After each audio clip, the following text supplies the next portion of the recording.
সকাল থেকে বিভিন্ন আলেম ওলামা হাফেজে কোরআন বক্তা আমন্ত্রিত ওলামায়ে দ্বীন একের পর এক ওয়াজ নসিহত করে আসছেন এবং অতি গুরুত্বপূর্ণ আলোচনা আপনাদের কাছে পেশ করেছেন। আমি গুনাহগার মোহাম্মদ শাহনওয়াজ আপনাদের কাছে হয়তো চেনা নতুবা চেনা নয়, তবে কেউ হয়তো দেখলে দেখতে পারে।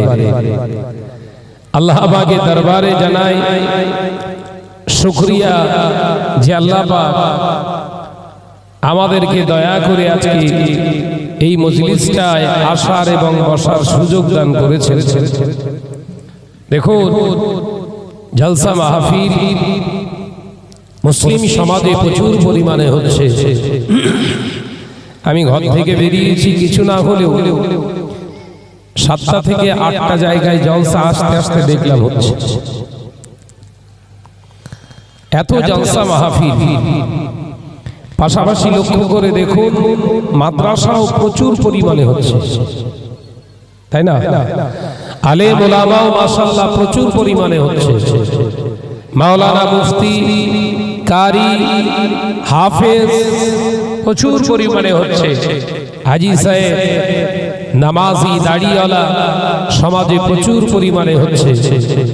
কিন্তু একটি জায়গায় খেয়াল করলে মনটা দুর্বল হয়, সমাজে কিন্তু হারামখোরের সংখ্যাটা দিনের পর দিন ফুল 5G সিকিউরিটি কিন্তু বাড়ছে। কথা ঠিক বলছি না ভুল বলছি? যে সমাজে আলেমের অভাব নেই, যে সমাজের কারীদের অভাব নেই, যে সমাজে মসজিদের অভাব নেই, মাদ্রাসার অভাব নেই, সেই সমাজে যদি হারামখোরের সংখ্যা বাড়ে, জানবেন গালতি কিছু না কিছু জায়গায় চলছে, যার কারণের ফলশ্রুতি হচ্ছে এটা। ওয়াজ মাহফিল সমাজে প্রচুর পরিমাণে হচ্ছে। এত জলসা মাহফিল হওয়ার পরেও সমাজে হারামখোর কোমা তো যেমন তেমন বেড়ে যাচ্ছে। এত সমাজে হাজি হচ্ছে, তারপরেও সমাজে কেন এত অন্যায় রাহাজানি বাড়ছে? এর কারণ অন্য কিছু নয়। বিশ্ব নবী বললেন লাহমুন হারামা লা ইয়াদখুলুল জান্নাহ। বিশ্ব নবী পাক জবানে জানিয়েছেন, ও ছেলেরা বাচ্চারা পর্দানশীনা মা বোনেরা, আল্লাহ নবী দোজাহানের বাদশাহ হাবিবুল্লাহ নবী জনাবে মুহাম্মদুর রাসূলুল্লাহ সাল্লাল্লাহু আলাইহি ওয়াসাল্লাম পাক জবানে জানিয়ে দিলেন লাহমুন হারামা লা ইয়াদখুলুল জান্নাহ। হারাম খানা খাওয়ার কারণে শরীরে যে গোশতটা নির্মিত হয়, শরীরে যে গোশতটা তৈরি হয়, কোশ্চিনকালে জান্নাতে যাবে না গোশতটা। আমি নবী জানিয়ে দিলাম হারাম খেয়ে শরীরের ভিতরে যে গোশতটা তোমার তৈরি হয়েছে, ওই গোশতটা কোশ্চিনকালে জান্নাতে যাবে না। তাহলে নামাজ আগে নয়, রোজা আগে নয়, হজ আগে নয়, যাকাত আগে নয়, মাওলানা হওয়া আগে নয়। মানুষের জীবনে প্রথম আগে দরকার খাবার, খোরাক।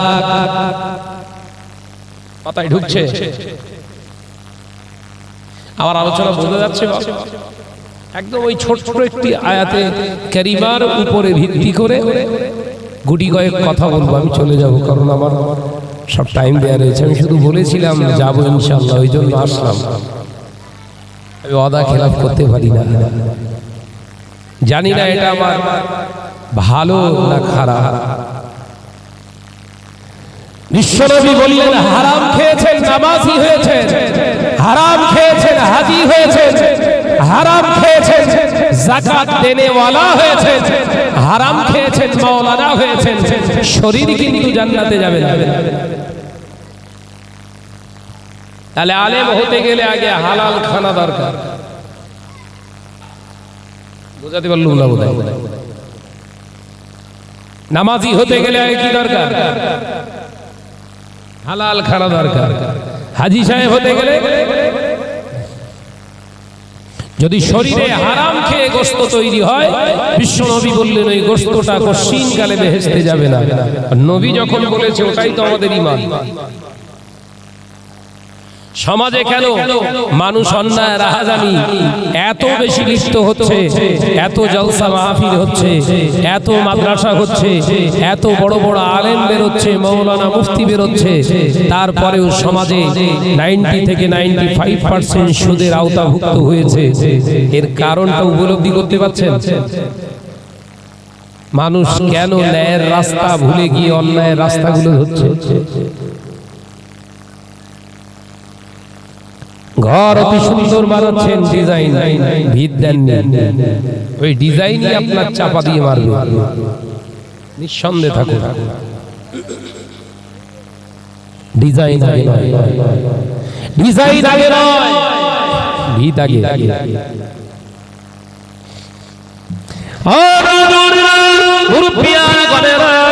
ছেলেরা বাচ্চারা পর্দার সিনেমা মনিরা হালাল খানা খেয়ে আলেম হতে হবে, হালাল খানা খেয়ে আলেম হতে হবে, হালাল খানা ভক্ষণ করে হাফেজ সাহেব হতে হবে।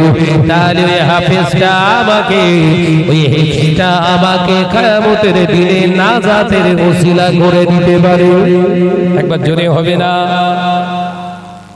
বিরাট বড় আলেম হবে, সমাজে খ্যাতি হবে, হাজার হাজার টাকা পিটতে পারবেন, হাজার হাজার জলসা করতে পারবেন।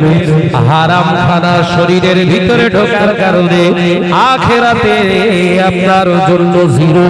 মিশকাতুল মাসাবি বলে একটি হাদিসের কিতাব আছে, আল্লাহ নবী জলিল কদর সাহাবী হযরতে আবু হুরায়রা রাদিয়াল্লাহু তাআলা আনহু বর্ণনা করেন, হযরতে আবু হুরায়রা রাদিয়াল্লাহু বর্ণনা করে, আল্লাহ নবীর পাক জবান থেকে বলতে শুনেছি আমি আবু হুরায়রা, আল্লাহ নবী পাক জবানে জানিয়েছে ময়দানের মাহশারে এক শ্রেণীর আলেমদেরকে আল্লাহ জিজ্ঞাসা করবে, ও আমার আলেম বান্দা, দুনিয়া জমিনে কার জন্য ইলম হাসিল করেছিল? দুনিয়া জমিনে কার রাস্তায় কার জবান দিতে ইলমটা ব্যয় করেছিলিস? আমি আল্লাহ তোর কাছ থেকে জানতে চাই, বল। হাদিসটি পাবেন মিশকাত শরীফের বাবুল ইলমের অধ্যায়ে, কিতাবুল ইলম বলে একটি অধ্যায় আছে। রাবী হলেন রাসূলুল্লাহর একজন জলিল কদর সাহাবী হযরতে আবু হুরায়রা রাদিয়াল্লাহু তাআলা আনহু। বিশ্বনবী বললেন, এক শ্রেণীর আলেমদের আল্লাহ জিজ্ঞাসা করবে, বলো বান্দা, ইলম সঞ্চয় করেছিলে কার রেজামন্দির জন্য? আলেম বলবে, যেমন আলেম সে সেরকম জবাব দেবে, আল্লাহ আমি চাকরি পাওয়ার লক্ষ্যে নয়, তোমার সন্তুষ্টির জন্য আমি ইলম হাসিল করেছিলাম। আল্লাহ বলবেন, তুমি হলে মিথ্যুক। কি বলবে? তুমি হলে মিথ্যুক, তোমার সব সার্টিফিকেট আমার কাছে আছে, তোমার সব পরিমাণ আল্লাহ আমার কাছে আছে, তুমি নিজে ওয়াজ করেছিলে, তোমার কি বলি নাই, কিরামান কাতিবিনা ইয়ালামুনা মা তাফআলুন। দুনিয়া জমিনে কোথায় যাস, কি করি, কোন উদ্দেশ্যে করিস, সব ফয়সালা লেখাগুলো আমি আল্লাহ ফেরেশতাদের দ্বারা নোট করে রেখেছি। একবার জোরে হবে না? চুরি করার জায়গা আছে?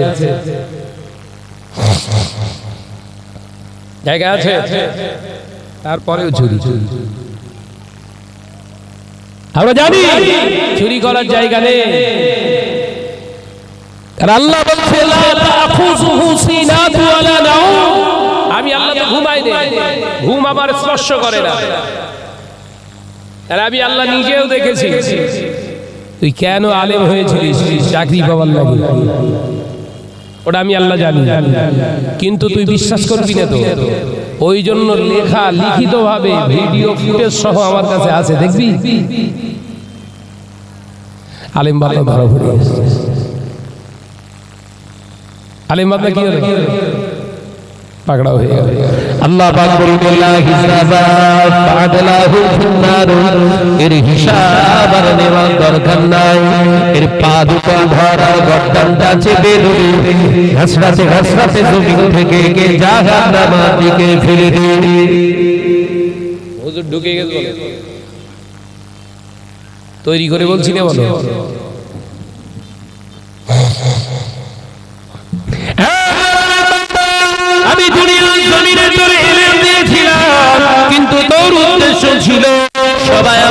বড় হুজুর বলে ডাকবে, সবাই আমাকে বড় বক্তা বলে চিনবে, সবাই আমাকে এক কথায় মান্যতা দেবে। আমি হলাম এলাকার টপ র্যাঙ্কের বড় হুজুর, আমার উপরে আর কেউ ফতোয়া দিতে পারবে না।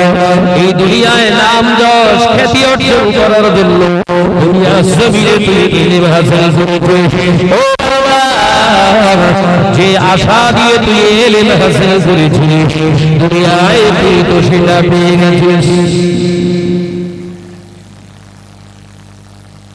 তোর ইচ্ছা ছিল সমাজে বিরাট বড় হুজুর হব, সবাই তোর বড় হুজুর বলে দেখতে। এলাকায় ওয়াজ করতে গেলে কাঁঠাল বেড়িয়া, তাই তো কাঁঠাল বেড়িয়া গ্রামে আসে, বিরাট তকবীর দিত, তোর মনে মনে বিরাট আনন্দ হতো। এটাই তো তুই চাইতিস, তোর মূল মাকসাদ ছিল তো এটা। তা দুনিয়ায় তোর ইলমের মর্যাদা, ইলমের যে পাওনা, ইলমের যে তোর আশা, সেটা দুনিয়ায় তোর মকুব হয়ে গেছে। তোর ইলম তোকে আখিরাতে বাঁচাতে পারলো না, যা জাহান্নামে চলে যা। ওই জন্য মুজাদ্দিদুজ জামান দাদা পীর রাহমাতুল্লাহ আলাইহি মাদ্রাসা প্রতিষ্ঠিত করে তিনি বলতেন 800 মাদ্রাসা প্রতিষ্ঠিত করেছেন। কটা? সিনিয়র জুনিয়র মিলে 800 মাদ্রাসা তিনি করেছিলেন। এই মাদ্রাসা প্রতিষ্ঠিত করে কমিটিদেরকে বলেছিলেন, বাবা এই মাদ্রাসা তোমরা চালনা করবে হালাল রাস্তা পন্থা অবলম্বন করে। একবার সুবহানাল্লাহ বললেন। কি বলেছেন? হালাল পন্থা অবলম্বন করে চালাবে। আর মাদ্রাসার যারা তলিব থাকবে, এই তলিবদেরকে তোমরা খেতে দেবে হালাল খানা। যদি প্রয়োজনে দেখো বোর্ডিং চালাতে পারছো না, বোর্ডিং করবে না, জায়গিরদার করবে। এলাকায় যারা ধনাঢ্য ব্যক্তি, ধন সম্পদওয়ালা আছে, তাদের বাড়িতে এক একটা ছাত্র দিয়ে দেবে, খেতে দেবে তোমরা। এবং এই জায়গিরদেরকে বলে দেবে, মাদ্রাসার ছাত্রদেরকে ওস্তাদরা শিক্ষা দেবে, তোমরা ওদের বাড়ি থেকে খানা আনছো, পারলে ওদের হাতে দুটো একটা কাজ করে দেবে, তোমাদের জন্য খানাটা হালাল হয়ে যাবে। একবার জোরে বলে। দাদা হুজুরের চিন্তা বুঝতে পেরেছেন না? আমি বোঝাতে পারলাম না বোধহয়। আলেম হলি হবে, বিরাট কোরআন দিয়ে হাদিস নিয়ে ওয়াজ করছে সমাজে, হারাম খাওয়ার কাজ। যাকাত সবার জন্য খাওয়া যায়? বল না রে ভাই, যাকাত সবার জন্য খাওয়া জায়েজ নয়। ফিতরা সবার জন্য খাওয়া যায়। আপনার কাফারার টাকা সবার জন্য চলে? এখন তো সব চালাচ্ছে, এই তো বলতে গেলেই তো শাহনাজ গন্ডগোল পাকাচ্ছে। মাদ্রাসায় 400 ছাত্র পড়াতে হবে, এটা তো শরীয়তের রুলস নাই, বিধান নয়। 4টে ছেলে পড়ুক, সলিড ভাবে পড়ুক। এ কথা বোঝাতে পারলাম না। 40টা দরকার নেই, 4টে পড়ুক, ওই 4টে ছেলে তৈরি হোক। ওই 4টে ছেলে যদি হালাল খানা খেয়ে ইলমিয়াত অর্জন করে, কোরআন যদি হেফজ করে, কিয়ামতের দিনে 4টের ওসিলায় নাজাতের রাস্তা পাওয়া যাবে। একবার জোরে হবে না? কিন্তু মাদ্রাসা কর্তৃপক্ষ তো এগুলো বুঝতে চায় না।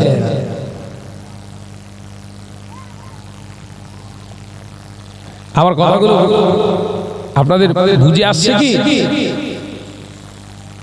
দাদা রহমাতুল্লাহ আলাইহি বলতেন, বাবা আমি আবু বকর বোর্ডিং করে যাচ্ছি, এই লিল্লাহে বোর্ডিং, এর মানে জানো?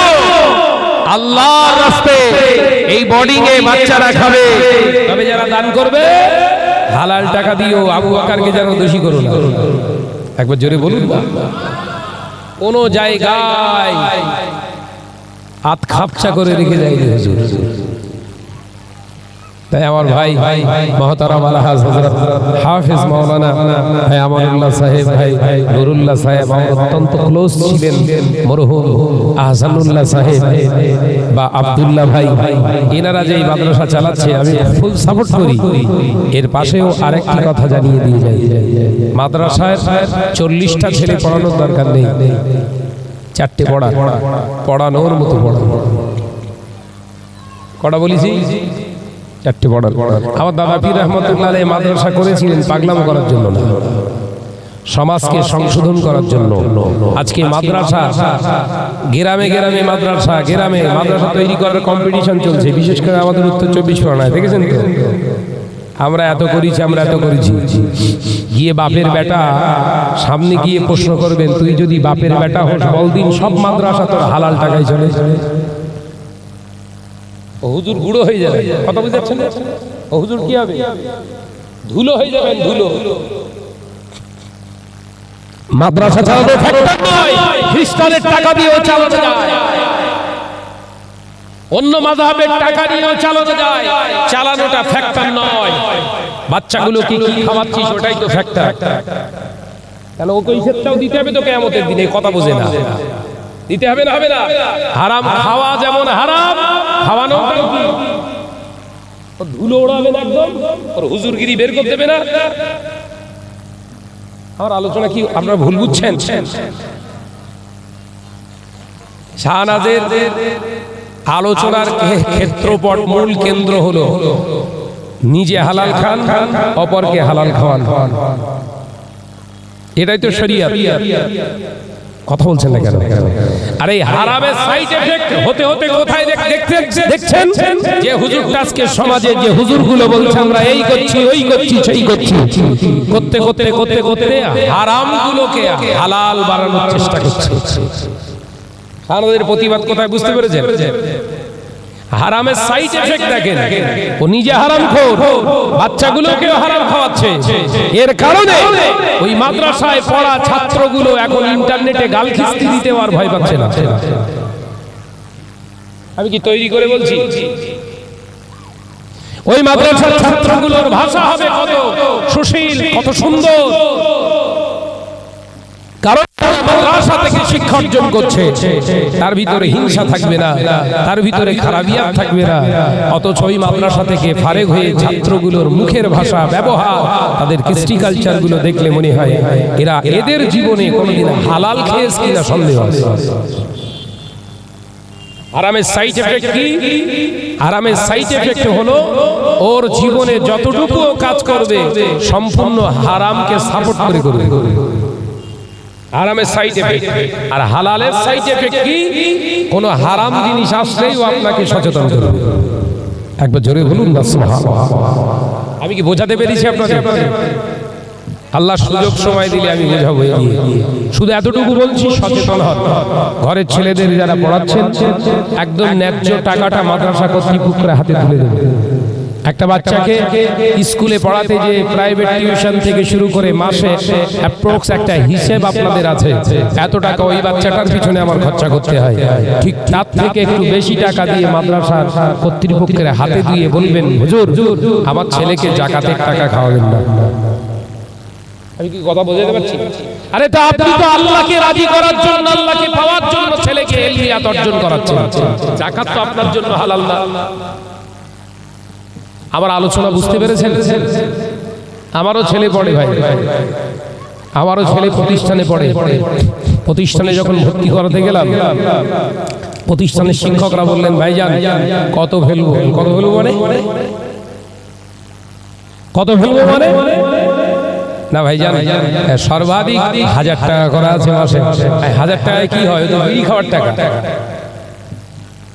মাসে একটা বাচ্চা খাবে 1000 টাকা, ওর বোর্ডিং চার্জ আছে, থাকবে সেখানে, ওর খাওয়া খরচা আছে, ওর পড়াশোনার ফিস আছে। 1000 টাকা কি হবে? তার মানে আমাকে 1000 টাকা দিলে উনি অন্য জায়গা থেকে আরো 2000 টাকা কালেকশন করে ঝাড়বে।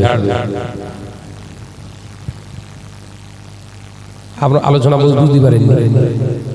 তাহলে সুযোগ দিলে সুযোগ নেবে, সুযোগ যদি দেন এর জন্য মার খাবে। ছেলেকে যদি আলেম বানাতে হয়, ওই ইঞ্জিনিয়ারের পিছনে যতটা খরচা করেছেন, এইচএস পড়ানো পর্যন্ত যত টাকা খরচা করেছেন, ওই টাকা এই মাদ্রাসার ছেলের পিছনে ঢালতে হবে আপনার।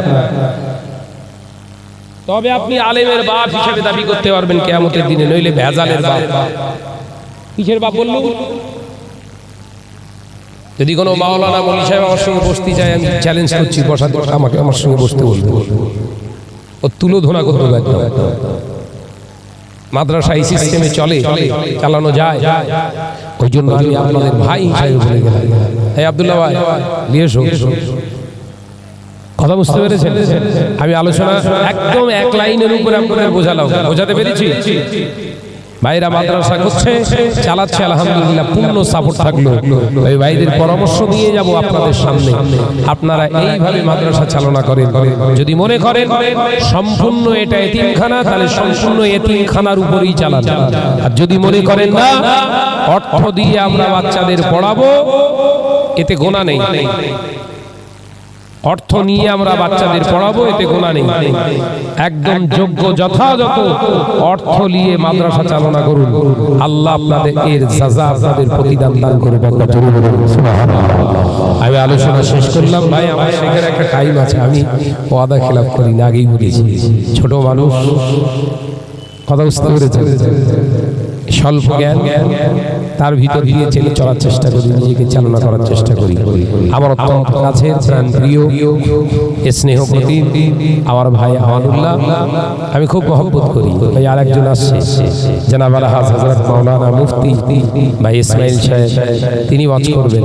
আপনারা দীর্ঘক্ষণ ধরে ওয়াজ করুন, শুনুন, দীর্ঘক্ষণ ধরে ভাই আপনার কাছে থাকতে পারবে। আমি থাকতে পারছি না, আমারও কষ্ট হচ্ছে। একটা লাইন তুললাম, সেটাও ফুল ফর্মে বোঝাতে পারলেন।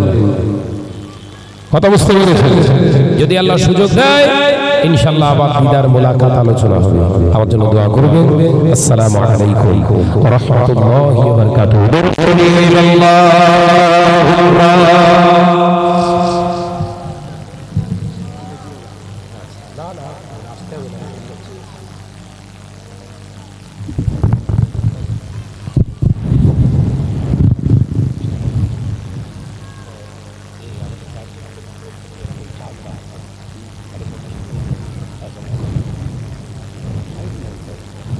এই মাইক মান এখানে আসে। ঠিক আছে ভাইজান, ঠিক করছে। একটু তকবীর দেন, নারায়ে তাকবীর। একটু জোরে বলেন নারায়ে তাকবীর। জনাব হযরত মাওলানা শাহনাজ আলম সাহেব, নারায়ে তাকবীর। আব্দুল্লাহ ভাইজান, আলহামদুলিল্লাহ, এতক্ষণ বাংলার সুবিখ্যাত